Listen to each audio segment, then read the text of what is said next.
on the road? Well, the thing is, they can be 1,000 or 1,500 miles down the road by now. What, high-powered bike? High-powered. But on a bike like that, they can cruise 70, 75 miles an hour night and day, even with 2 people on it.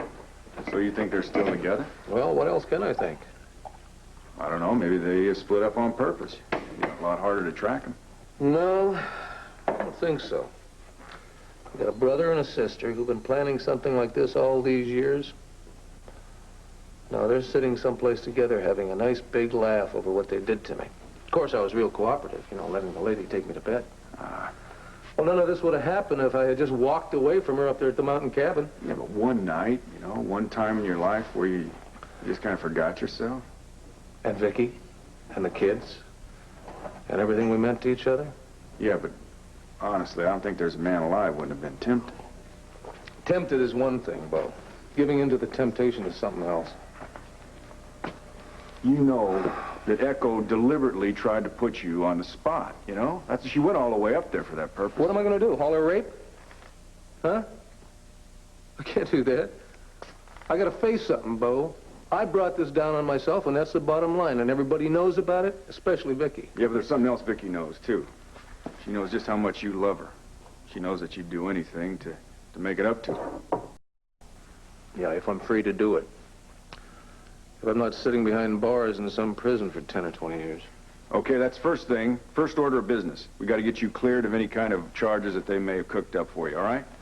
So what I want you to do, you tell me exactly what you want me to do, and I'll bust a gut to do it. Yeah? Huh? Come on. Where do we start?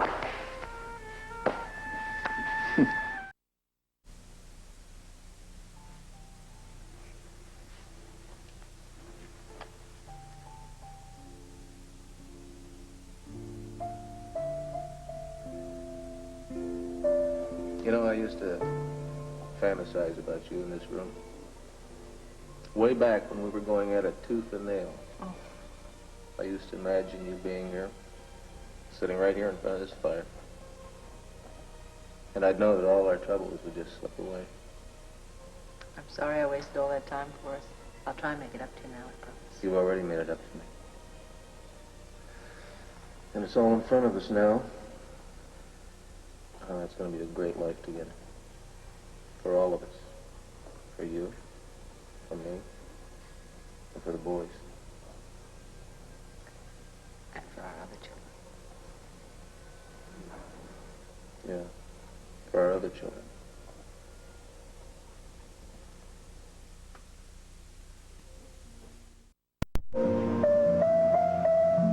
I'm sorry, Claudine, did you want me? Only to tell you Miss Lewis is here. Should I say you're busy? No, please send her in. Thank you.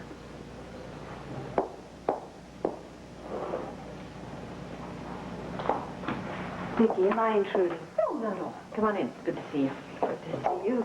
How was England, huh? Oh, Was the conference half as dull as I expected it to be? yes, it was, actually.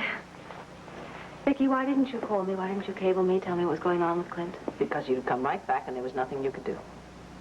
Well, I'm here now. Mm-hmm. And I've come to give you a little progress report. It's not much, but we have a few things that we're working on. We? Well, Clint and I've offered myself as his personal private investigator. Very kind of you. Well, after everything that's gone on, you know, I hope this isn't going to change things. Like what? Between you and Clint. Oh.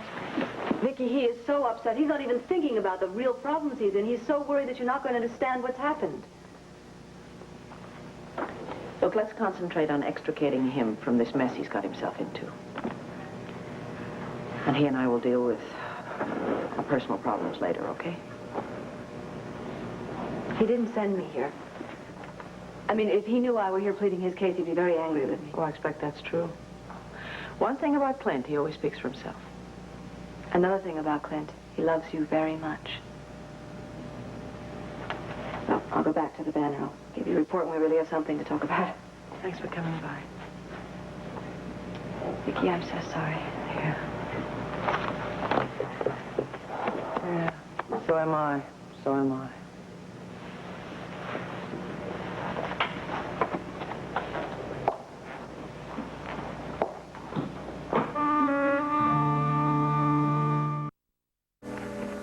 Could I have a minute? Sure, what is it? Well, I'd like to leave Vicky a note. I know you fellas have a job. No, that's no problem, no problem. Joey and Kevin going to be all right? Well, I hope so. I'm hoping I can make bail tonight, and they'll never have to know about this. Okay, we'll wait in the entrance hallway, all right? Thanks, Ed.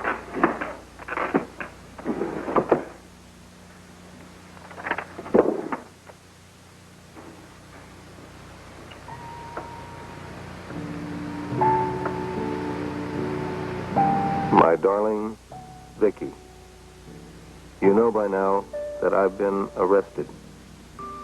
And you know, or I hope you know, that I didn't kill Echo. If you can believe that I am innocent of betraying you willfully, believe also that I love you with all my soul.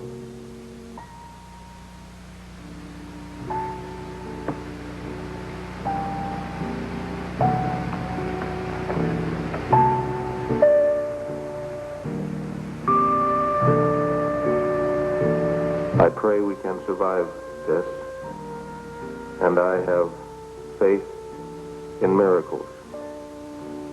Your loving husband, Clint.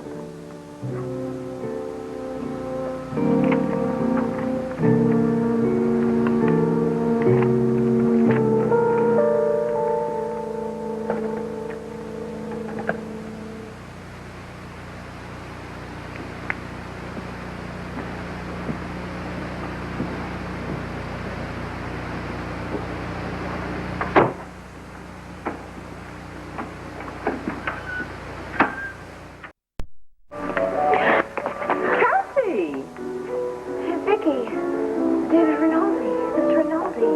Oh, of course you two don't know each other, do you? Well, David, may I please present Miss Cassie Callison? Charmed.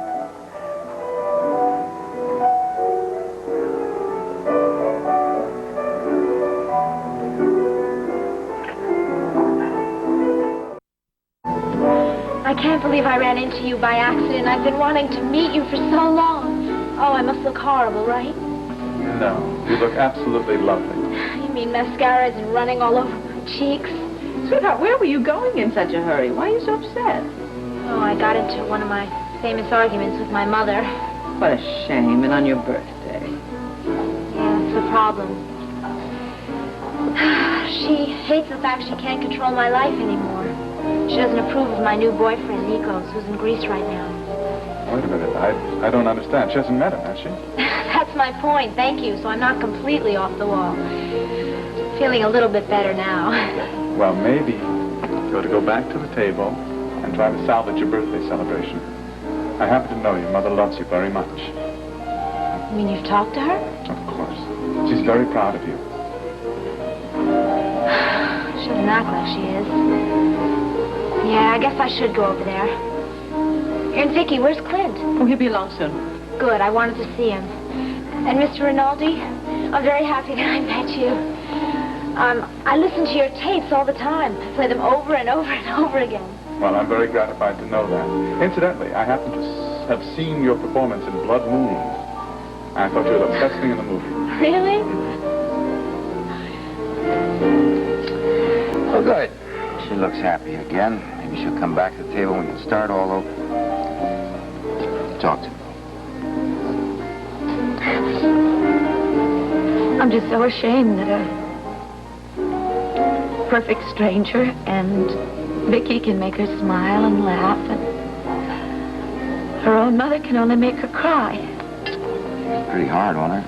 I know it was out of fear and concern, but Angel, we gave that kid carte blanche for a whole summer. There's no way she's going to tuck those wings in just when she's home. I know.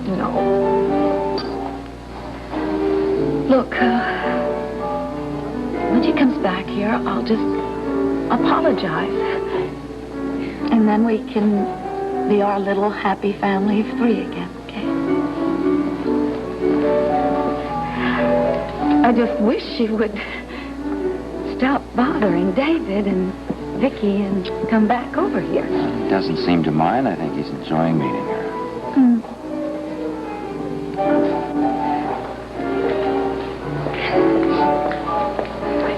Doc. Ah, terrific. Good.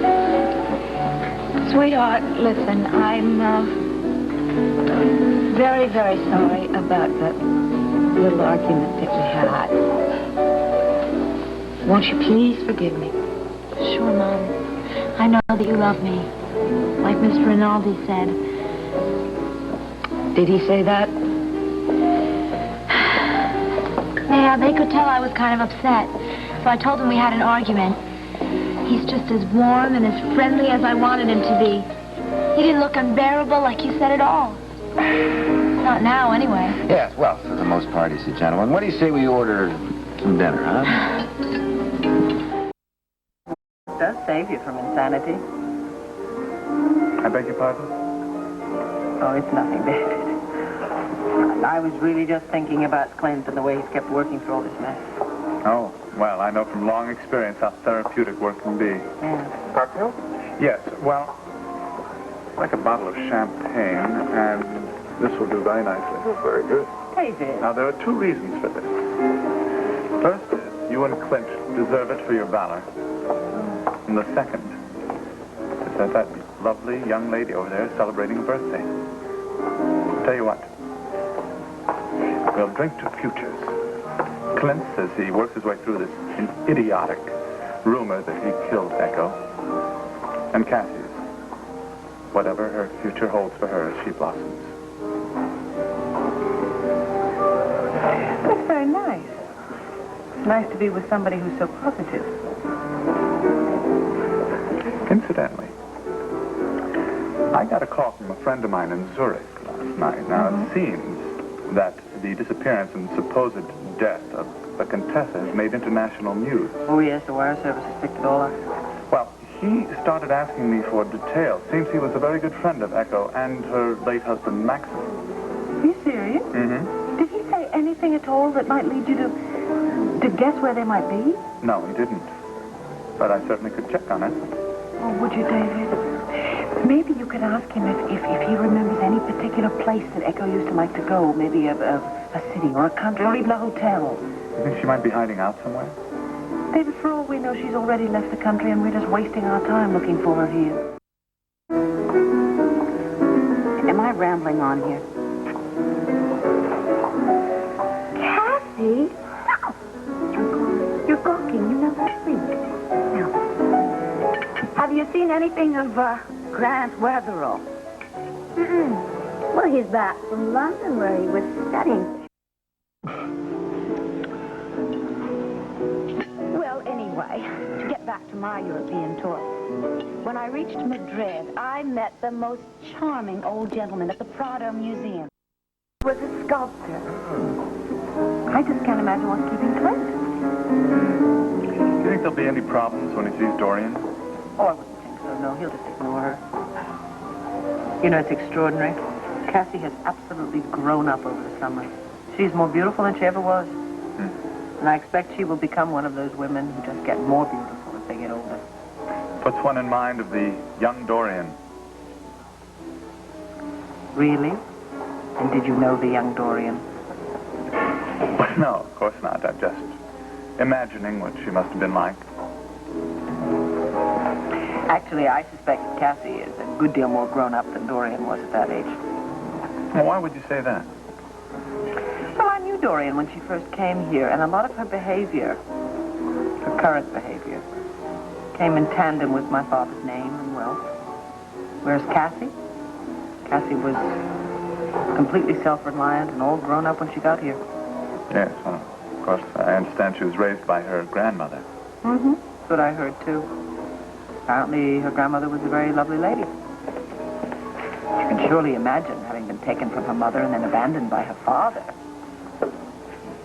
Caused her to grow up rather quickly, that kind of rejection. Caused her also to achieve a certain amount of independence, I would think. I think I really am going to go call him. No, give him 5 more minutes. Oh, and Vicky, I'm sorry. Dan. Excuse me. Listen, I just wanted to get a wrist. David, I'm sorry.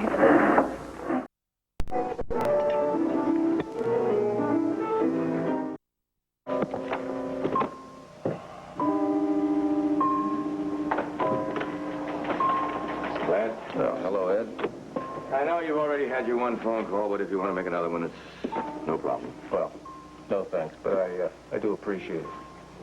You okay? I mean, considering the circumstances. Well, I've just been sitting here kicking myself for not being able to outsmart Echo and her brother, that's Yeah, all. well, it wasn't too smart not letting me in on it before all this happened, you know? Wait a minute. Ed, if I'd have come in here a week or 2 weeks ago and said, hey, Captain, a couple strangers here in town, and they're here to destroy my marriage and wreck my reputation.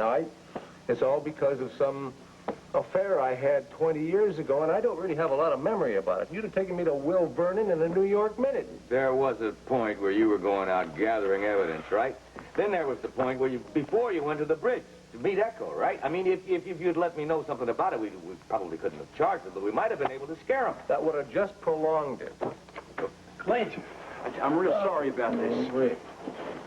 Listen, don't be sorry. I know that you and Ed and everybody else is doing everything they can. I just hope that you don't stop until you find Echo. That's all. Yeah, well, we won't, but if we do happen to find her, she'll probably just say she was scared you were going to try to kill her. If she comes back, you'll try to do it again.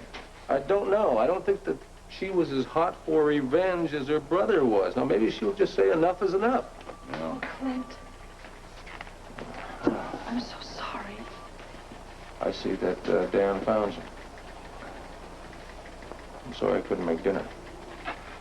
Please, what on earth are we going to do to get you out of here? Right now, nothing. I think that Van Bruten is out for blood.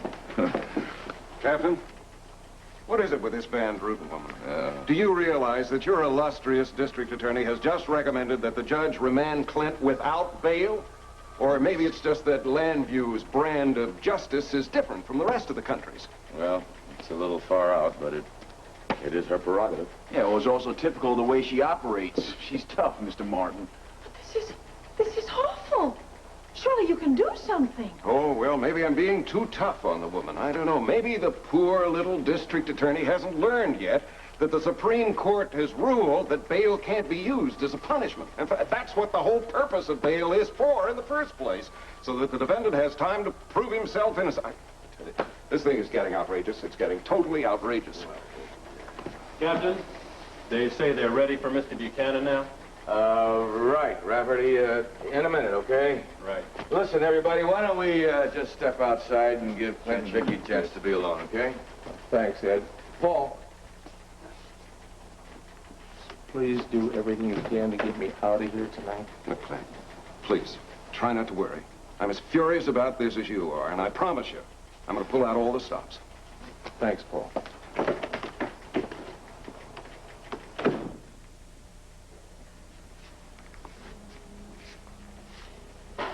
Well, will you, tell Kevin and Joey I'm working on a story tonight?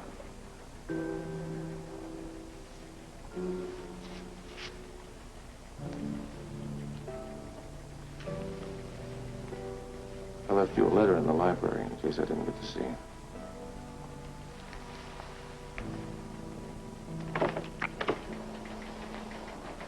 Clint.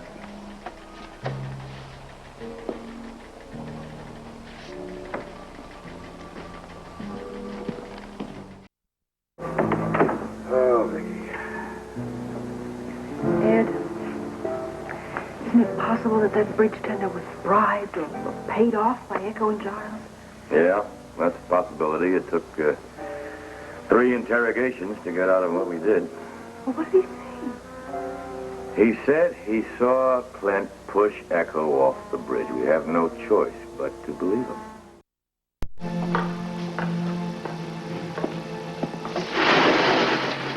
Right there, Lieutenant.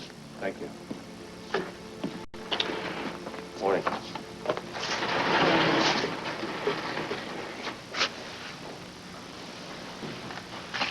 How was it? Was it awful?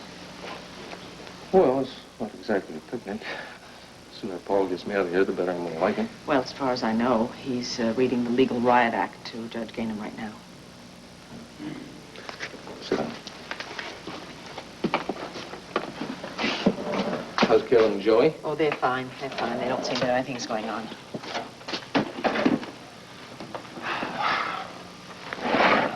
You really look exhausted. Did you get any sleep? Well, frankly, I feel like I've been rode hard and put away wet. Enough of that.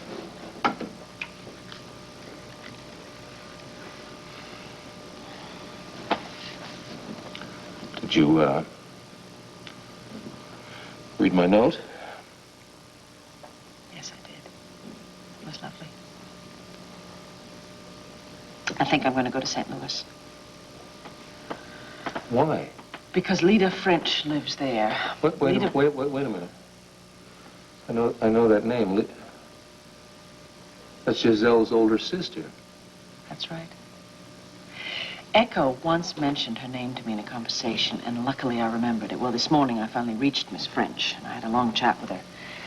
She knows everything about Echo, up to the time she married the Count, but nothing after that, unfortunately.